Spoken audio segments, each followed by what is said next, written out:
There's something about Big Bend that feels ancient, like the rocks have secrets, like the wind knows your name before you say a word. This land holds stories, some buried deep beneath the dust, others still drifting on the breeze at night. If you listen closely, you might hear someone crying where no one stands. See shadows move where the sun hasn't shined in years. Or hear a familiar voice whisper your name. In this episode, we're heading into the heart of Big Bend, where legends walk beside you. Echoes don't always come from your own footsteps, and something old is always watching. I'm Ashley, and I'm the daughter. I'm Liz, and I'm the mom. And this is The Lesser Known.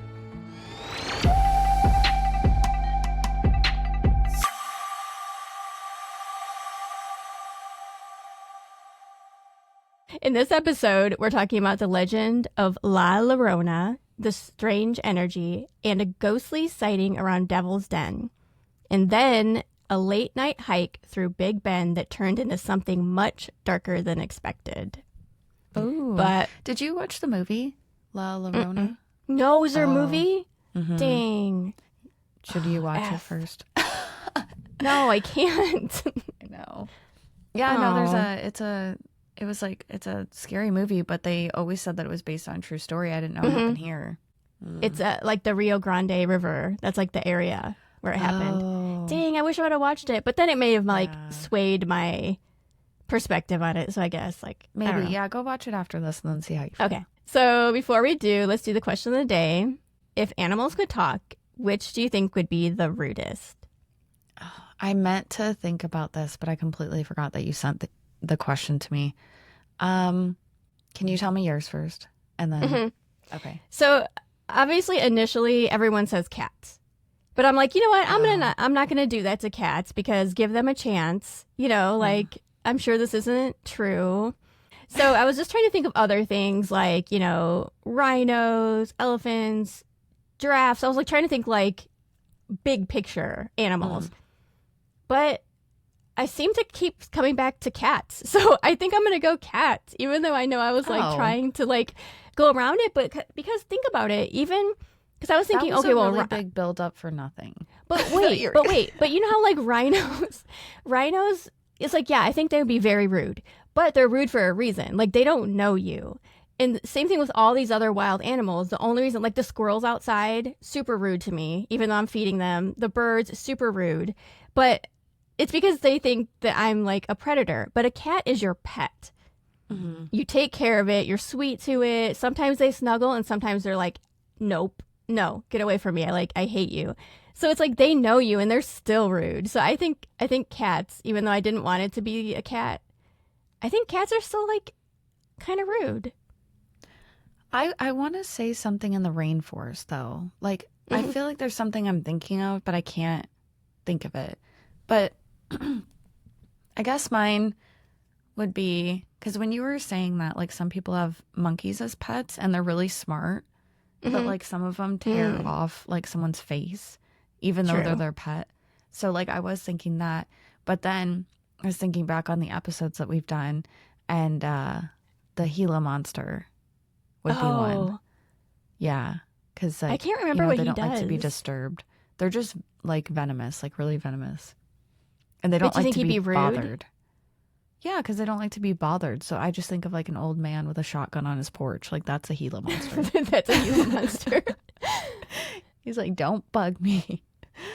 I kind of have, I told you I went to Trader Joe's today. Mm-hmm. I was walking out to my car and I was putting everything in my trunk and there was a duck. You walked in someone else's car? No, not this time. There was a parking lot duck. Do you have parking lot ducks? No, but I've seen them in Florida. Yeah, so I was oh, and he was hey, and I'm hey. And so I was maybe I should give him some of my food. I just bought all this food. So I got out some arugula and threw it on the ground. I'm thinking, you're not supposed to give ducks crackers and bread and stuff, but arugula, And he just he snubbed it. Well, yeah, because he's dude, He's like, bitch, I have grass everywhere. Why do I want this? I know, but I'm just trying to. He's at Trader Joe's. He knows you eat healthy if you're at Trader Joe's. That's like, if you want, Chick-fil-A, go in the Chick-fil-A parking lot. That would be. Okay, that's not Chick-fil-A. Let's go. Because I was going to say that cannibalism. That would be. Yeah, okay, let's cannibalism. not go Chick-fil-A. Let's, whatever. It's like, if you want junk food, go to a junk food parking lot. But Trader Joe's, like, we're trying to be healthy out here. So I did end up giving him a peach, and then all the ducks ran over. Oh, I'm surprised he liked that. He did. He loved it. He ran with it because all the ducks were coming after him, and he's like running, and he dropped it, and then he had to come get, it was like a whole thing. That's. I know you're not supposed to feed them, but it's hard when they walk up and they're like, they look at you, and then you like, Why can't make you eye feed them? contact. Huh? Why can't you feed them? I don't know. I don't really think you're supposed to feed wild animals in parking lots and stuff. I don't know. It maybe like encourages. I don't really know. Has to do with wilderness and wildlife or something. I don't think you're They really. got a peach. Yeah, it's just a peach. Whatever. Okay, so You're gonna that get was someone my. knocking on your door, like, ma'am, we saw you at Trader Joe's today. I know. So I did find a national park review, and this is a nice short one. So it was Great Smoky Mountains National Park, and someone said this is the Walmart of national parks. That's so rude. Yeah. Well, we think it's rude, but someone's probably out there like, wait, I like Walmart. No, but I think that's rude because it's like, Yeah. if it was like the Target of national parks, you would feel a different way about that. Yeah. Mhm. Then at least there's a Why? Starbucks Did they in give it. Did they give an explanation? I don't know. I just went on a website that gave like funny They just national said park no. reviews. Yeah, Yeah, but that was it's like just- the end of the review. That was it. That's rude. Yeah. It's like, it's I the disagree. Walmart.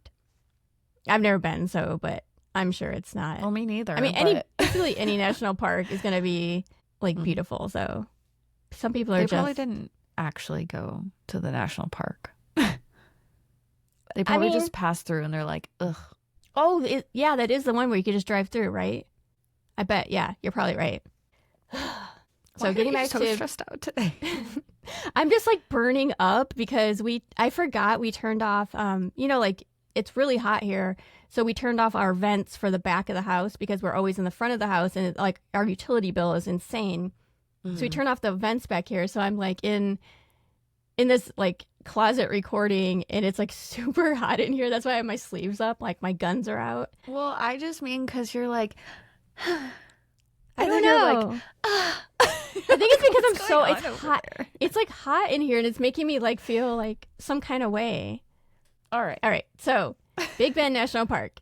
It is just a quick recap. It's in Texas. It's on the border of U.S. and Mexico.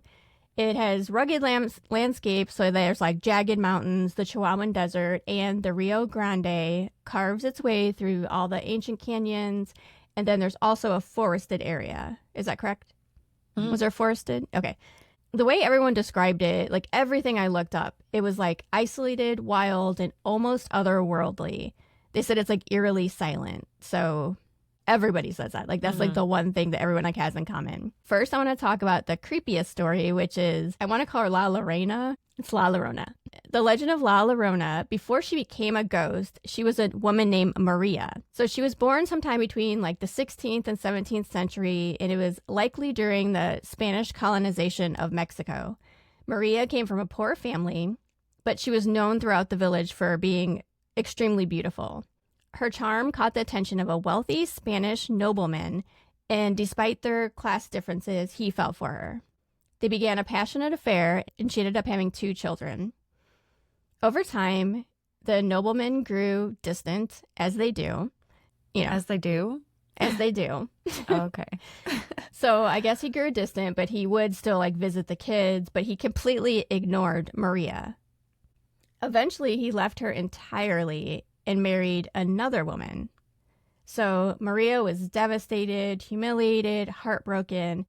Then, one day, in a moment of anguish and rage, Maria took her 2 kids down to the river and drowned them. She immediately felt regret for what she did, and in some versions, she threw herself into the river and died, and then others, she was cursed to live wandering the banks in grief. Either way, she became La Llorona, which means the weeping woman. So now she's said to roam rivers, lakes, and dry washes. I don't know what that is. A dry wash is, because we have those here. It's basically like a dried up riverbed. Oh, okay. Yeah. Good to know. Yeah. And she is wailing for her lost children. She cries, yeah, I know. She cries, mis hijos, which means, oh, my children. So I guess you can hear that on quiet nights, especially near the river. Some say she mistakes other children for her own and tries to lure them away, especially when they're out alone. So that's actually like what the movie is like. Okay. Yeah. I'll tell you after. And then others believe seeing her as a bad omen or even a death warning, especially if she appears in white with a veiled face. I have a story from someone who was interviewed on YouTube who saw La Llorona. Ooh. This was a real girl being interviewed about this, and she was serious. She wasn't like, it didn't sound dramatized at all. So when she was a kid, she and her brother always visited their grandma every summer. So it was like, I can't remember if it was like in that area. It was like on the border of Mexico, but it was like right on the Rio Grande. Playing outside, and it was starting to get dark. But they did decide to play hide and seek. And she said her brother was always winning. It was like so frustrating. So she's like, all right, this time I'm going to go all out. I'm going to find the absolute best hiding place. So she took off into the woods and she found a tunnel. So she hid inside. All right, that's mistake one. I don't think I'd be hiding in any tunnels. I know. Because even the one by Graham's in Indiana is super creepy. I hate that tunnel. It gives me such bad juju. As a kid, walking to school, I would have had to go through the tunnel, and I was like never allowed. My mom, that was like an off limits. Well, good. Tunnel. It gives me like weird vibes. I don't like it. Well, when I was a little kid, I don't know if it was just Graham trying to scare me, but she like somehow I remember thinking that like satanic stuff was going on in that tunnel. I don't know why. I don't know if that got put in my head. I don't think she said it, but I think that maybe I always associate that tunnel with like. I wish we could like look it up, but I doubt there's any. Like, what do you look up? Yeah, right. Because there's a ton of tunnels. So anyway, she was in the tunnel. She started to smell a bad smell that she couldn't place it. She was like, it was just like really bad. So she's like, okay, I'm getting out of here. Something is off. So she started walking towards the entrance when she heard whimpering and then crying coming from inside the tunnel. She froze. She looked behind her, and there was a woman on the other end. She had long, crazy dark hair, a ripped up dress that you could tell was at one time white, but is now dirty and gray. And she said something just felt wrong, which, yeah. Yeah, for sure. Then the woman started coming closer, and the smell got stronger. She wanted to run, but she was frozen. And as the woman got closer, the girl could see that her face was deformed. Oh. And so the girl closed her eyes, just hoping the woman would disappear. Because she was a kid at the time. She was sat there with her eyes closed. And then finally, the smell started to go away. So she opened her eyes, and the woman was gone. That's creepy. She got super scared, ran out of the tunnel, but like actually collapsed. Like she couldn't even run because she was so, when you get so scared, you're like shaking. So she said she was just like outside the tunnel just crying, and she couldn't even walk. So finally, like after a while, she regained her strength to get home. She ran home, went straight to her room, and she said her brother was already in there. So he like didn't even end up finding her. Oh. And he didn't even say anything to her. Later that night, she was asleep and woke up in the middle of the night. She said the vibe was off. Something just felt like completely off. She started to smell that same smell. Ugh, that's heard terrifying. the crying, and then she knew that woman had followed her home. Ew. She looked towards the door and could faintly see the outline in the door. So she said she grabbed a cross, closed her eyes, and just waited. The smell finally went away, and then the woman disappeared, and the next day she went home to her parents' house, and like that was it. But she said like she couldn't sleep for years because all she was thinking about is like this thing followed me. And like we always tell you, don't get haunted. Exactly. That was crazy, right? Yeah, that's scary. And she was like dead serious. This wasn't like she was like, no, I'm oh my sure. God, I gotta tell. I mean, like, yeah, terrifying. That would be so scary. I wonder if she told anybody after the fact. Oh, okay. So I didn't go into this because I didn't know if it like how long I wanted the story to go on. But she said, I guess like a few years later, this is how she ended up doing the interview. Like this person put out like something saying, hey, we're doing an interview on this. Does anyone know? Kind of like we do at the end where we're like, you guys have any scary stories? Like tell us. And so her brother actually came up to her and he's like, hey, you remember when we saw? And then the sister was like, wait, you saw it too? And he's like, yeah, that's why I ran home.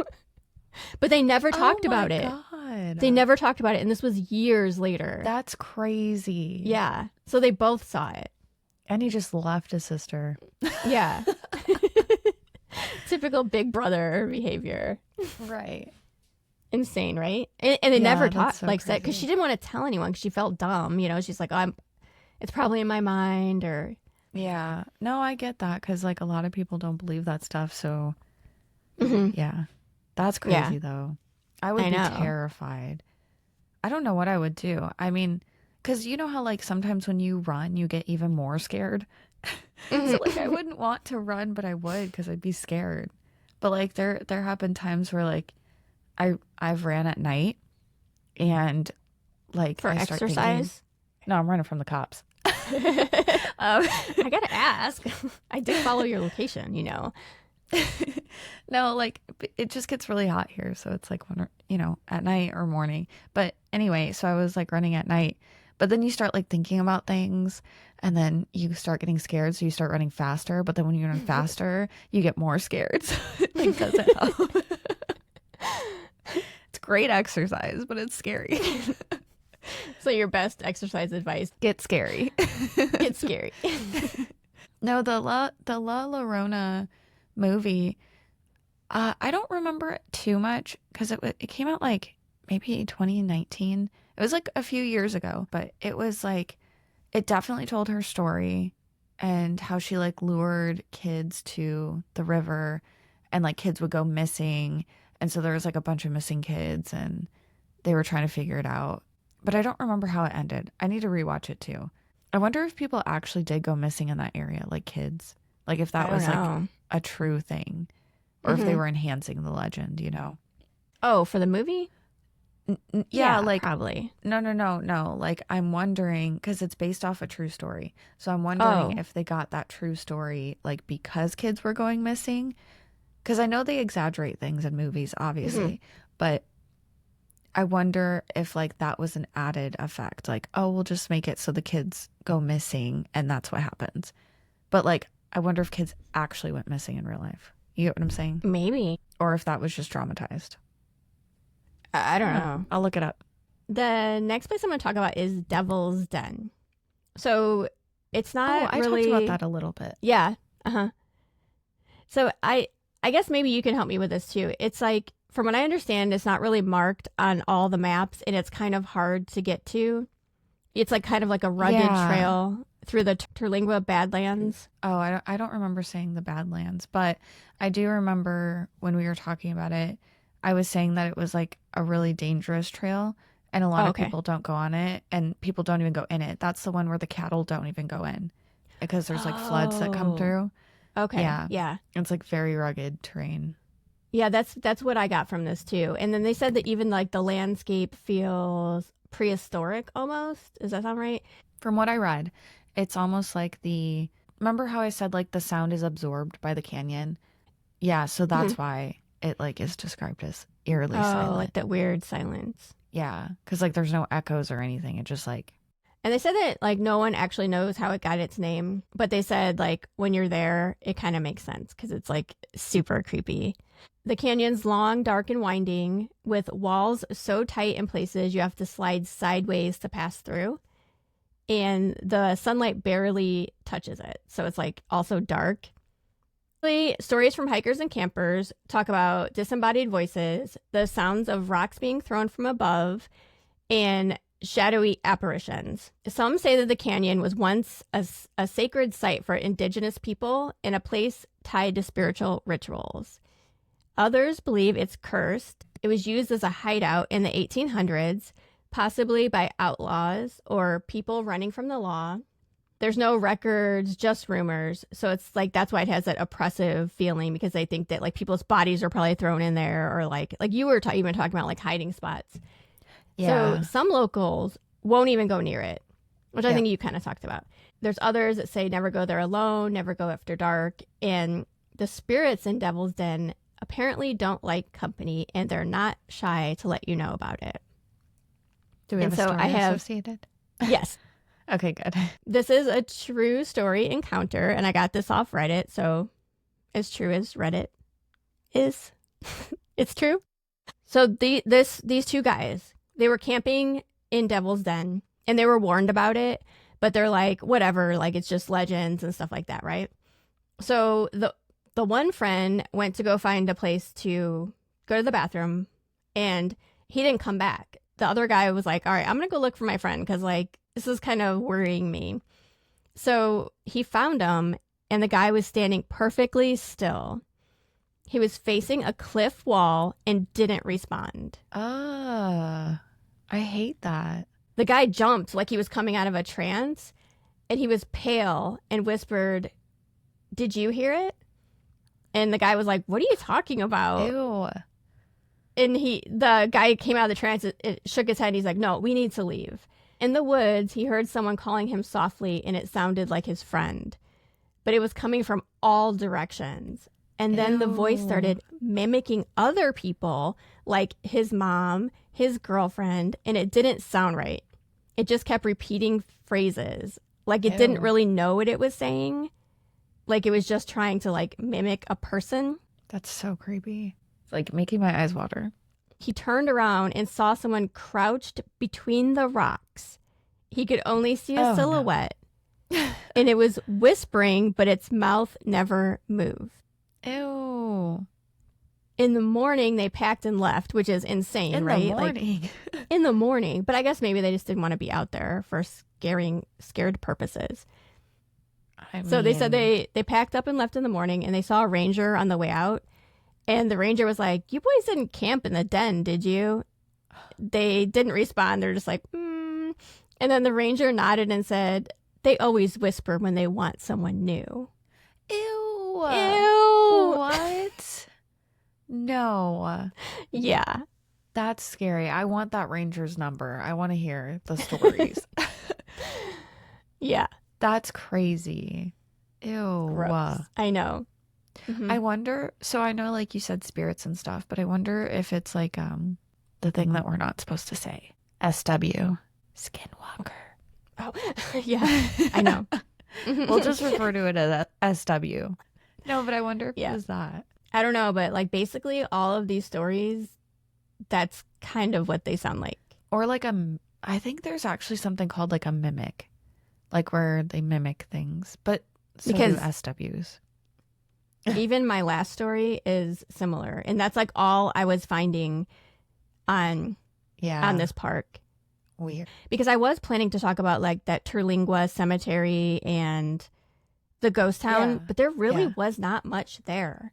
Terlingua was more, it was more like a memorial. Like people would go there often to almost like celebrate the lives of these people, but there wasn't like a lot of like spiritual, scary legends or anything. I have one final story, and this doesn't say exactly where it is, but it says it's just inside of Big Bend, because this is also from Reddit. You know, they can be, he didn't really say like where exactly. To set up the scene, this guy worked at a restaurant. He said it was just inside of Big Bend. He lived about a 15-minute walk from where he worked. So like every night he would close, and then he would walk home alone. So it was always like quiet, pitch black, but like whatever, because he did it all the time. It wasn't a big deal. Until it was. Until it was. I'm coming down the trail like usual, and right before I take my shortcut through the thicket to get home, I hear my roommate's voice call my name. It was crystal clear. He says my name, and when I turn in that direction, he says it again. Now, this time it felt like something was off. The voice was close, maybe 15 yards away, but it sounded distant. Like if someone played a recording of his voice, it had that weird layered quality, like it wasn't quite right, but not wrong enough to set off alarm bells, just felt wrong. So I'm standing there. My house is maybe 50 yards in front of me, but the voice started coming from the left, from the wooded foothill we sometimes hiked around. That part of the mountain has way more trees, more cover, and if you step about 5 feet into it, you're completely out of sight. And the direction the voice came from, they were the trails that led straight to what's called the window, which is a 6,000-foot drop into the desert. Yikes. I actually started to follow it. I was thinking, cool, maybe we're doing some night hike or something. And right before I step into the trees, I hear my roommate's real voice from behind me.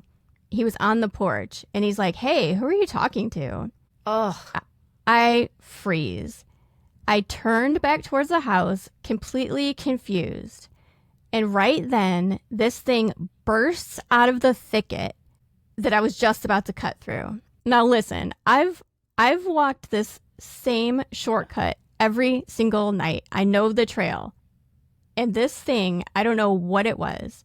It was like 8 feet tall, too tall, way too skinny. It was hunched over like a sprinter that was getting ready to take off. Ew. And it never straightened up as it ran. It just bolted in the opposite direction. Yuck. And that's crazy because the other people also saw someone hunched over. Oh. I've told barely anyone about this because it sounds nuts, but that's what I saw. And if I had followed that voice, I would have disappeared from view instantly. I'd be in the thick brush, unable to turn back around. I would basically have to fight or run, and heading straight towards a cliff with no guardrails and no lights. That's terrifying.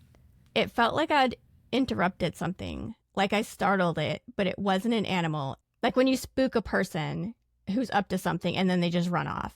I freaked out. I ran in the opposite direction up the long way towards my porch. And my roommate was still there staring at me, all confused. And he's like, who were you with? And I'm like, so you heard that too, right? And he goes, yeah. Who were they? And I'm like, what? They? They? Yes. Ugh. He said from his perspective, he heard at least 3 voices coming from the trail. Ew. Full body chills and eyes watering. Exactly. He said it was laughing, joking, and talking loud, so I thought you were with a group of hikers. He said it sounded like a whole crowd. He said he just assumed that I ran into some kind of tour group or something, and then you were just like chatting the whole way. I had not said one word. There was no lights, no group, no one but me. That's creepy.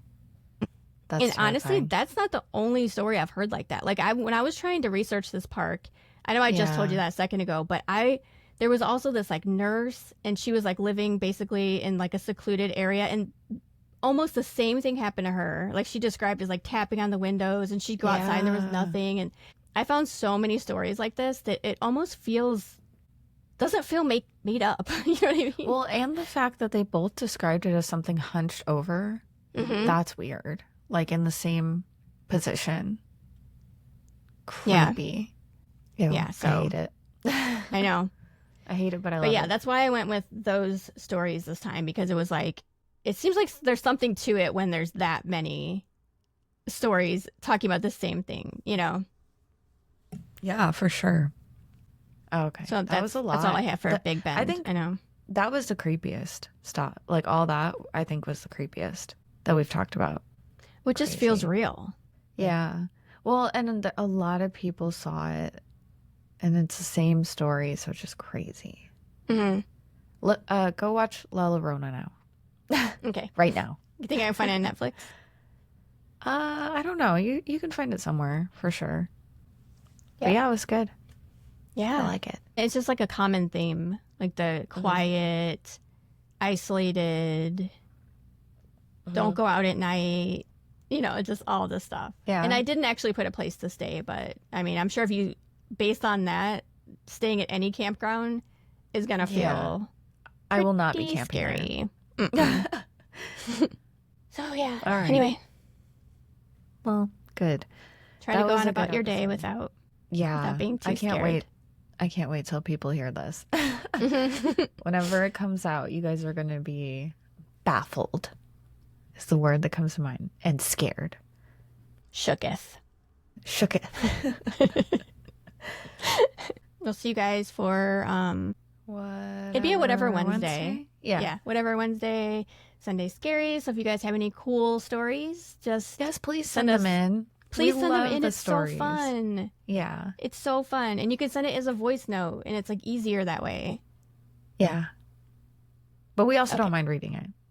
Oh no, I'm just saying, like, I feel like No, I know. I hate typing stuff out. No, me too. So Yeah. Okay. Yeah. Okay. Well, we'll see you guys next time. all right, see you next time. Bye. Bye. Bye.